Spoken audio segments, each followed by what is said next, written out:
today we have been focusing on the accession negotiation of Serbia and possibilities to increase the speed of this process. President Vučić has been met, as you know, all the authorities of the European Union, including, before the launch, the Commissioner in charge of enlargement. We have been talking several specific issues during this launch. On the accession negotiations, we needed to be more dynamic, but this can only happen if there is more progress on reforms and on the implementation. And I stressed to President Vučić that the European Union expects Serbia to deliver on the reform agenda, in particular on the rule of law and media freedom. And we have had a very interesting and positive exchange about this issue. I had to thank President Vučić for the important contribution that Serbia is doing, has been doing, to the European security and defense missions and operations. And coming from the Sahel, I know how much important are these missions.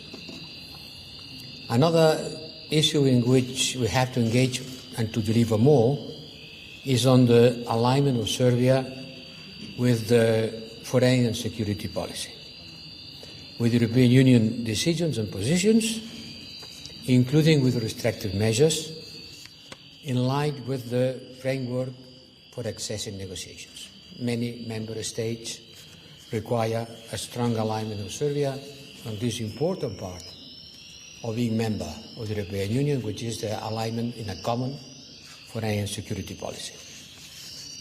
And finally, but not the least, we talk about the dialogue, and I had to say that I appreciated a lot the commitment by President Vučić to this Belgrade-Pristina dialogue facilitated by the European Union. I encourage President Vučić to continue on this path, to reach a comprehensive legally binding agreement on normalization of the relations between Serbia and Kosovo. We need the process to continue without delay and to produce results in spite of all difficulties that we know they are still there. And then we talk about our bilateral relations. I reiterated once again that the European Union stands by Serbia and its European perspective. We talk about this at the Foreign Affairs Council on May, and I will require member states to clarify clearly this European perspective, which is something at the core of everything in which we are dealing and talking about. A proof of this commitment is that in the last 14 years, the European Union has allocated almost 3 billion euros to Serbia to improve the life of their citizens, the functioning of the country, and to help with the reforms. And on those days, specifically today, I have to say that there is a specific program to which President Vučić allocates a lot of importance for good reasons, and I understand better these reasons after listening from him. This is the rail corridor from Belgrade to the borders with North Macedonia. The President of the Commission has already said that we stand ready to support it, and I think it's a very, very good news. And I welcome the decision by President Vučić on working with the European Union on these important projects. We will offer the best possible conditions for a major investment like this, which is, as President explained to me, a game changer from many different points of view, especially from the perception of what the European Union is and what the European Union represents for Serbian citizens, as I can say for the whole Balkans. All in all, I think it was a very good idea to invite you, President. It was good that you came. It has been very good to participate in these discussions. I think that we have got commitments on all the issues in which I've been mentioning, and I am completely sure that in the future it will improve a lot the European perspective of Serbia. Thank you, High Representative. President, the floor is yours. First of all, dear Joseph, thank you very much for your great hospitality, and need to say that I've been to Brussels for hundreds of times, not tens of times, and this is one of the best visits that at least I have ever had to the capital, not only of Belgium but of EU as well, and considering, of course, the content of this visit. As High Representative has just emphasized, we discussed a number of issues of an utmost significance, either for Serbia, either for European Union. And first of all, I need to say, because of our own public audience, because of our people in Serbia, that we succeeded in the last 10 years to increase the level of trade turnover, of trade exchange for 2.5 times. It was 10 billion euros trade turnover in 2009. Today is 25 billion with EU countries. It showed the significance of EU member states for Serbian economy, Serbian politics, and the living standard of an ordinary people as well. What were the main topics? Number one, of course, dialogue with Pristina, as it has always been the case, which is we committed ourselves, as we did previously, now even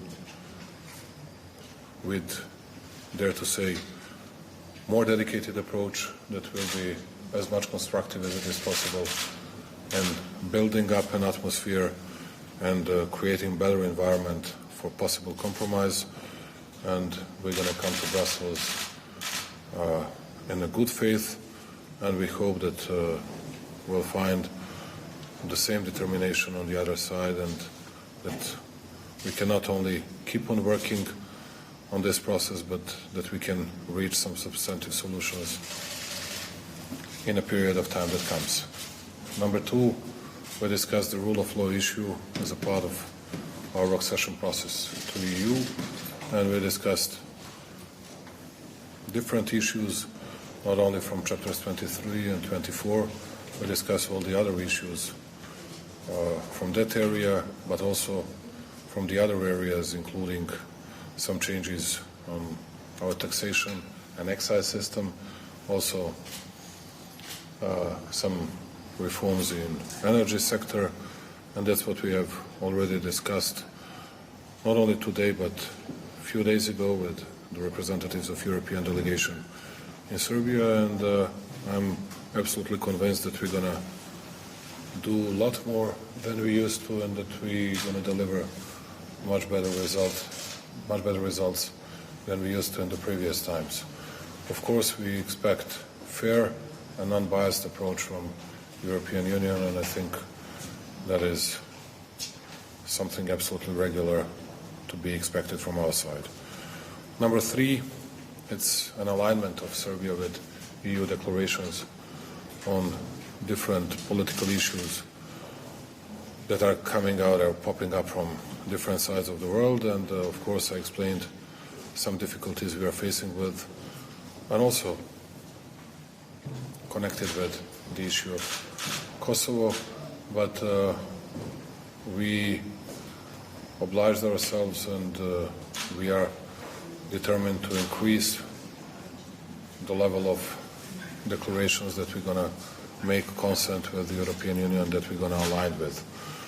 And of course there will be exceptions because of our difficult position, and as you can see, I didn't hide it, and I still don't hide it here in the presence of a High Representative. And there is something that I was waiting for, and they didn't announce it, and I have to say that we found a very fertile ground, and he was really jubilant to be helpful, and Ursula von der Leyen as well, and I'm profoundly grateful to her.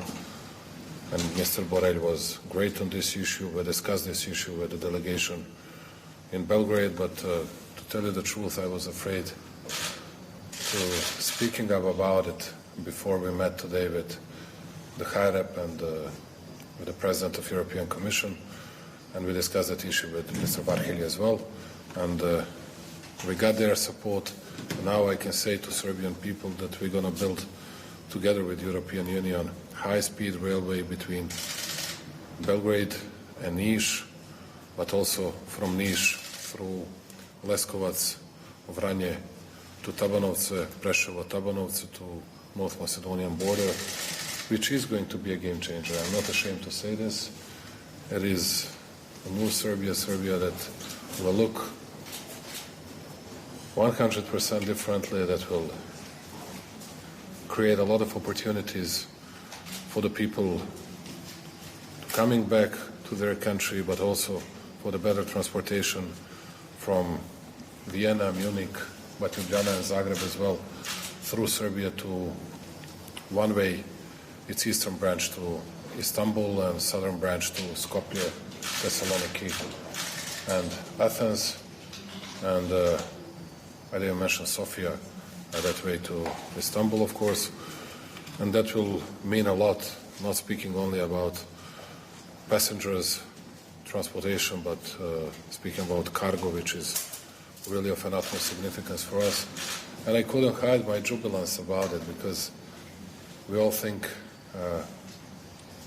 at least I think about my legacy, and that would be one of the most important things that we have recently done. And hopefully we're going to deliver on this. I cannot say when we're going to sign the contract, but I have already invited High Representative and Ursula von der Leyen to visiting Serbia and to see, we'll have very soon a groundbreaking ceremony for that peace highway from Niš to Pristina in our Toplica region, and then we'll also have, hopefully, all signatures put down on this contract on not only modernization, it's, as a matter of fact, a new construction of this highway between Belgrade and Niš and North Macedonian border. These are great news for Serbian citizens, and I'm proud to be a Serbian today in Brussels, proud to be the Serbian president that brings this great news. And why I'm saying this is because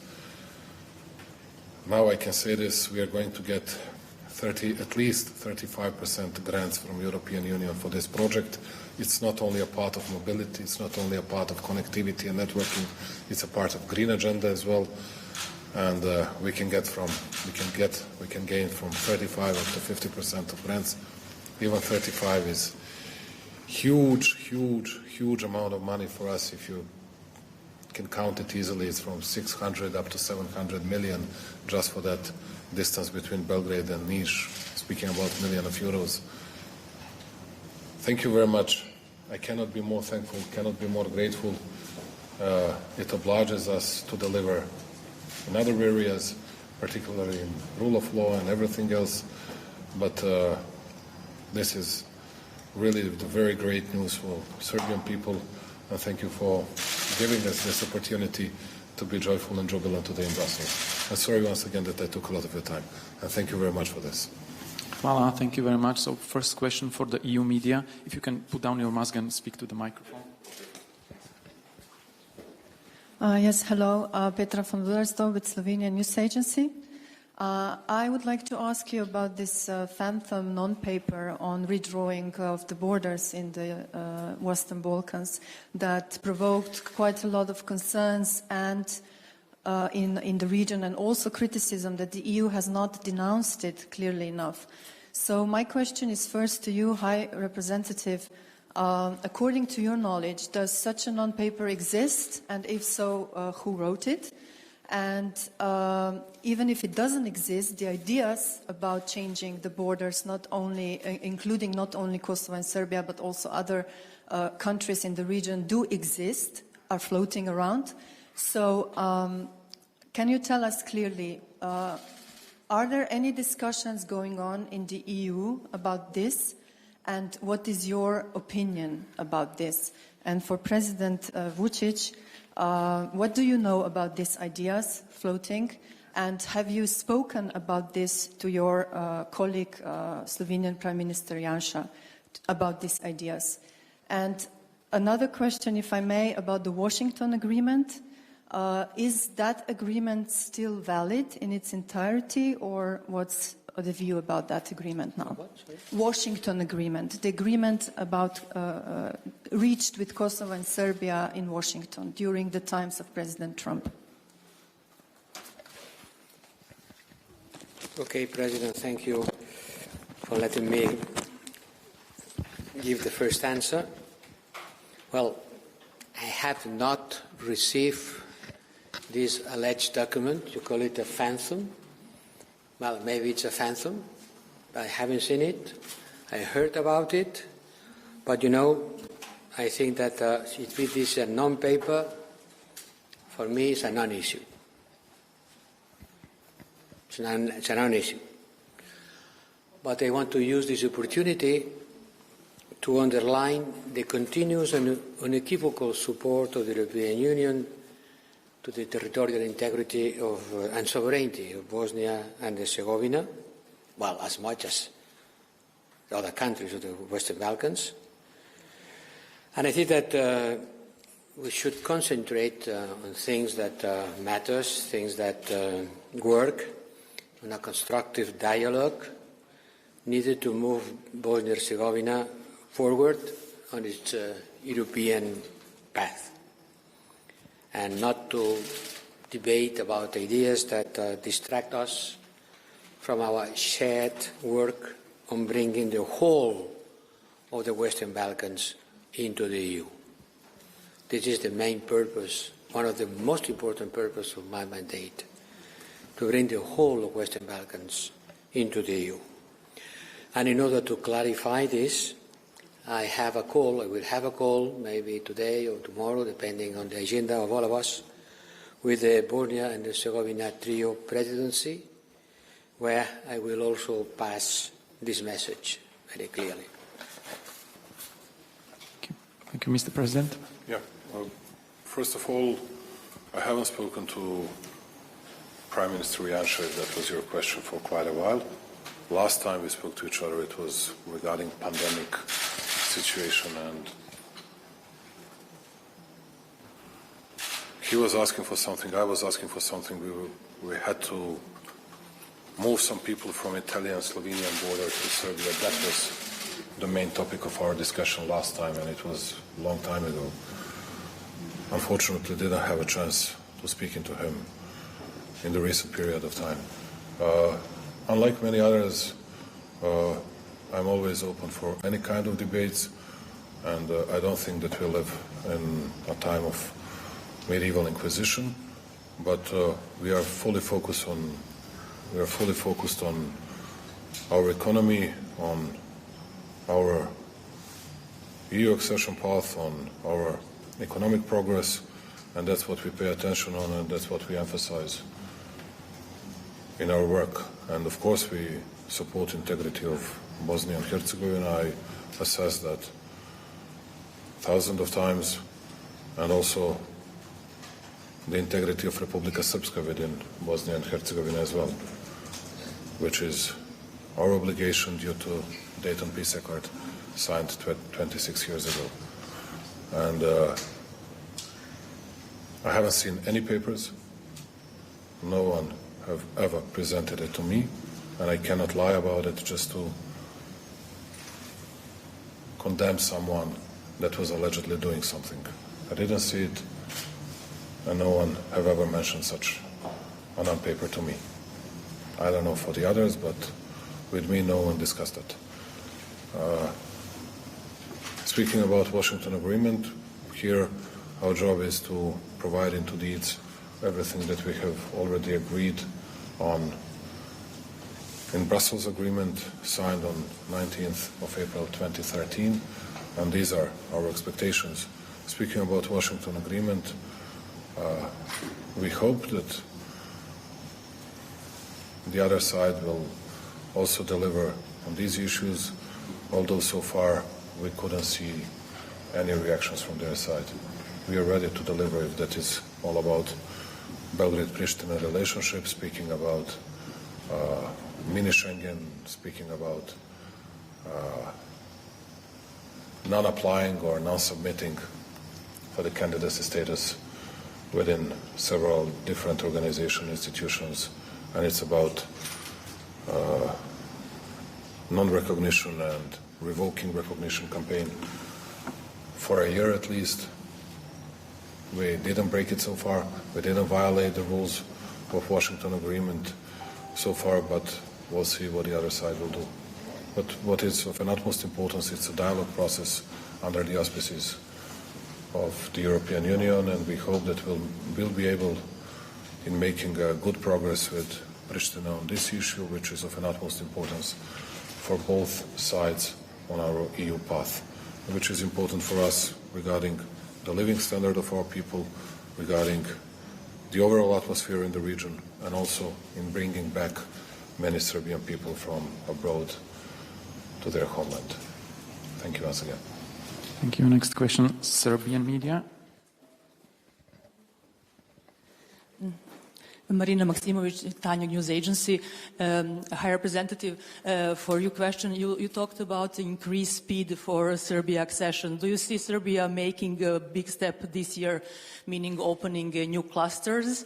And on the other side, if EU is ready, as you say, and Serbia is also ready for the dialogue, what can you as a main facilitator in the dialogue do to bring Pristina back to the table in Brussels? And for you, President, you said that this is one of the best visits to Brussels so far. Do you mean it only mainly because of this infrastructure project? Or maybe there are some good news or your vision of the future of EU integration for Serbia or the dialogue? Thank you. Well, we are doing our best in order to make the dialogue to continue. And we are going to have a meeting and a discussion with the new Prime Minister of Kosovo, which was not exactly new because it was already Prime Minister when we started. And I hope that we are going to have a new session of this dialogue on the scheduled date on the 11th of May. I have nothing specific to offer, but just to explain how important it is to continue this dialogue, because it's the only way of looking for a solution that could be legally binding and acceptable for both parts. Only the European perspective can be the strong incentive for this dialogue to succeed. And about the opening of new chapters, well, President Vučić has been talking with my colleague, the Commissioner Varela. I think that the wording of opening chapters, closing chapters, is something that the public opinion understands less and less because it's a technocratic or bureaucratic way of talking. I just want to remind that the accession is a merit-based process. It is ultimately for member states to decide on the opening of clusters, and it's also depending on the pace of negotiation defined by Serbia's progress in the implementation of reforms, in particular on the rule of law and the normalization of relations with Kosovo, and also on the alignment with the common foreign and security policy, because if you want to be a member of a club that shares a common foreign and security policy, you have to share it. You cannot have a divergent policy on such an important issue. About that, I think it's more important that the number of chapters that are being opened, because they can be opening forever. The important thing is the will of advancing on these three issues: the dialogue, the rule of law, and the alignment with the CFDP policy. Yep. I think that I'm the person who visited this beautiful city so far the biggest number of times among all the European so-called leaders, officials, whatever you call it. And I cannot boast myself, I cannot brag myself of having always the very best time, of course, but there were great visits and good job that we did here. But today I can say that it is a very special day for us, because it's not only, as you emphasized that way, it's not only about infrastructural project. It's about changing overall atmosphere. It's about restarting something. It's about bringing more confidence and trust in between each other. It's about creating a new atmosphere, political and economic environment. And speaking about it, you might say infrastructural project. It's not just an infrastructural project. It's a project that belongs to green agenda. It's a project that belongs to bigger number of foreign direct investors. Because when you have this kind of railway throughout Serbia from north to south, from north to east, from west to east, then you can count on more FDIs. Then we can really becoming champions of attracting FDIs not for a year or two, but for a decade. That is of much bigger importance than it is just one railway. That's why I'm really joyful, and I said to Ursula and to Joseph, to our High Rep host, I said to him that today I'm comparing to all my visits super happy. And it's not an expression that I use very often, as you know. But I'm also satisfied. It's not only that. I'm satisfied with the commitment that we have just taken, but also the dedicated approach regarding Serbia on its path or remaining on its EU path, and we expect an acceleration of the process. That's what we expect, and that's what you hear it for the first time, I think, in the last 2-3 years. From my side, I was not insisting on this. I was not even asking anyone about new chapters, new clusters, and everything else. Now, we expect that, we believe in that, and we know that we need to invest really a very hard work on it, and I believe that we're going to do it. And then we're going to accomplish very tangible and very good results for the benefit and for the sake of our people. Thank you. Thank you. Hvala lepa. Thank you, High Representative. Thank you, Mr. President. Thank you. Hvala vama. I fantastičan vam je srpski. Hvala. Hvala. And thank you, colleagues, for being here. Have a good day.